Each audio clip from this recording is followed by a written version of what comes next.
أعوذ بالله من الشيطان الرجيم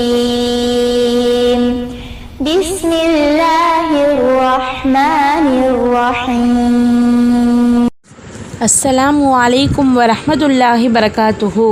உஸ்வத்துன் ஹசனா இஸ்லாமிய மகளிர் கல்லூரியில் பேராசிரியாக பணிபுரியக்கூடிய ஆலிமா முர்ஷிதா உங்களுடன் 5 நிமிட மதரசாவிலிருந்து ஒரு சிறிய தகவலை பகிர்ந்து கொள்கிறேன். ஆரம்பமாக இஸ்லாமிய வரலாறு. 2 நண்பர்களின் சம்பவம். புனித குர்ஆனில் கஹ்ஃப் என்னும் அத்தியாயத்தில் 2 நண்பர்களை பற்றி கூறப்பட்டுள்ளது. இவர்களில் ஒருவர் பெரும் செல்வந்தர். இவரிடம் மிகப்பெரிய திராட்சை தோட்டமும் அதை சுற்றி நாலாபுறமும் பேரீச்ச மரங்களும் நடுப்பகுதியில் வயலும் இருந்தன. ஆனால் செல்வம் பெருகிய அளவுக்கு இவரின் அறிவு பெருகவில்லை. தன்னிடம் இருந்த செல்வத்தால் ஆணவம் கொண்டிருந்தார். மற்றொரு நண்பர் மிகவும் ஏழை, வறிய நிலையில் வாழ்ந்து கொண்டிருந்தார். ஒரு நாள் செல்வந்தர் ஏழை நண்பரிடம் வந்து, எனது செல்வம் நிலையானது, எவரும் அதை என்னிடமிருந்து பறிக்க முடியாது என கர்வத்துடன் பேசினார். அந்த ஏழை நண்பர் செல்வந்தரிடம், நண்பா, உனது செல்வத்தால் பெருமை கொள்ளாதே. அல்லாஹ் நாடினால் என்னை உம்மை விட அதிக செல்வந்தனவனாகவும் மேலும் விண்ணிலிருந்து ஆபாயத்தை இறக்கி உமது செல்வத்தை அளிக்கவும் முடியும் என்றார். கடைசியில் இவ்வாறே ஆனது. அல்லாஹ் அவரின் தோட்டத்தில் தண்டனையை இறக்கி அளித்தான். செல்வத்தால் ஆணவம் அகந்தை கொள்வோரை அல்லாஹ் இவ்வாறே அளிப்பான். இரண்டாவதாக அன்னலாரின் அற்புதம். சிறிதளவு தண்ணீரில் பட்டாளமே பயனடைந்தது. ஹல்ரத் அனஸ் ரலியல்லாஹு அன்ஹு அவர்கள் கூறியதாவது, ஒரு முறை தொழுகை நேரத்தின் போது பள்ளிவாசலுக்கு அருகில் இருந்தவர்கள் உழு செய்து கொண்டனர். இதனால் தண்ணீர் தீர்ந்து போனதால் தூரத்திலிருந்து வந்தவர்களுக்கு உழு செய்வதில் சிரமம் ஏற்பட்டது. இந்த நிலையில் நபி அவர்களின் சமூகத்தில் நீர் நிரம்பிய ஒரு குவளை கொண்டு வரப்பட்டது. அதில் நபி அவர்கள் தமது உள்ளங்கையை நுழைக்க முயற்சி செய்து குவளை சிறியதாக இருந்ததால் அது இயலாமல் போகவே தமது கைவிரல்களை ஒன்றிணைத்து குவளைக்குள் நுழைத்தார்கள். உடனே நீர் பொங்கியது. அதில் 80 சஹாபாக்கள் உழு செய்தனர். சுபஹான் அல்லாஹ். மூன்றாவதாக ஒரு ஃபர்லை பற்றி. தொழுகையின் உயர்வு. உழு இன்றி தொழுகை இல்லை. தொழாதவருக்கு தீன் என்பதில்லை. உடலுக்கு தலை எவ்வளவு அவசியமோ அதுபோன்று தீனுக்கு தொழுகை அவசியமாகும். தலையின்றி மனிதன் உயிர் வாழ முடியாதது போல் தொழுகையின்றி தீனும் இருக்க முடியாது. நான்காவதாக ஒரு சுன்னத்தை பற்றி. சோம்பலை நீக்கும் துவா. நபி ஸல்லல்லாஹு அலைஹி வஸல்லம் அவர்கள் இந்த துவாவை ஓதி வந்தார்கள். அல்லாஹும்ம இன்னி அஊது பிக்க மினல் அஜ்ஸி வல் கஸ்லி.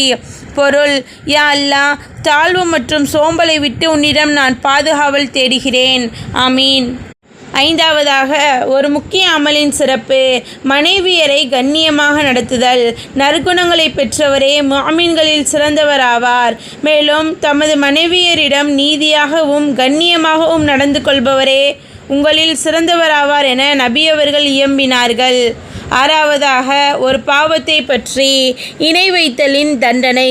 குர்ஆனில் அல்லாஹு தஆலா கூறுகிறான், எவனொருவன் அல்லாஹுக்கு இணை கற்பிப்பானோ அவனுக்கு அல்லாஹ் சுவனபதியை நிச்சயமாக தடுத்து விடுவான். மேலும் அவன் ஒதுங்குமிடம் நரகமாகும். அக்கிரமக்காரர்களுக்கு உதவி புரிபவர் எவரும் இல்லை. ஏழாவதாக உலகத்தை பற்றி. தமது மனைவி குழந்தைகளிடம் எச்சரிக்கை. குர்ஆனில் அல்லாஹு தஆலா கூறுகிறான், முஅ்மின்களே, நிச்சயமாக உங்கள் மனைவியரிலும் உங்கள் மக்களிலும் உங்களுக்கு விரோதிகள் இருக்கின்றனர். எனவே அவர்களை பற்றி நீங்கள் எச்சரிக்கையாக இருங்கள். கருத்துரை. மனைவி பிள்ளைகள் சில நேரங்களில் உலக ஆதாயத்திற்காக ஷரியத்திற்கு முரண்படுவார்கள். அவர்களேயே தீனின் விரோதிகள் என அல்லாஹ் கூறுகின்றான். அத்தகையோரின் கருத்துகளுக்கு செவிசாய்க்க வேண்டாம். எட்டாவதாக மறுமையை பற்றி. சுவனத்தில் தங்கம் வெள்ளியின் தோட்டம். சுவனத்தில் வெள்ளி தோட்டங்கள் 2 உள்ளன. அங்குள்ள பாத்திரங்களும் மற்ற எல்லா பொருட்களும் வெள்ளியாக இருக்கும். மேலும் 2 தங்க தோட்டங்கள் உள்ளன. அங்குள்ள பாத்திரங்களும் மற்ற எல்லா பொருட்களும் தங்கமாகவே இருக்கும். அதன் என்ற சுவனத்தில் உள்ளோர் அதனை தமது இரட்சகனை சந்திக்கும் போது இருவருக்கும் இடையில் கண்ணியம், பெருமை என்ற திரை மட்டுமே இருக்கும். 9ஆவதாக நபி வழி மருத்துவம். பருவ காலங்கள் பழங்களின் பயன்கள். குர்ஆனில் அல்லாஹ் தஆலா கூறுகிறான், குலு மின் சமரிஹி இதா அஸ்மர். பொருள், மரங்களில் பழங்கள் வெளிப்பட்டதும் அவற்றை புசியுங்கள். கருத்துரை, பருவகால சீசன் பழங்கள் ஆரோக்கியத்தை அளிக்க வல்லவை. 10வதாக அன்னலாரின் அறிவுரை. மறுபடியும் சலாம் கூறுங்கள்.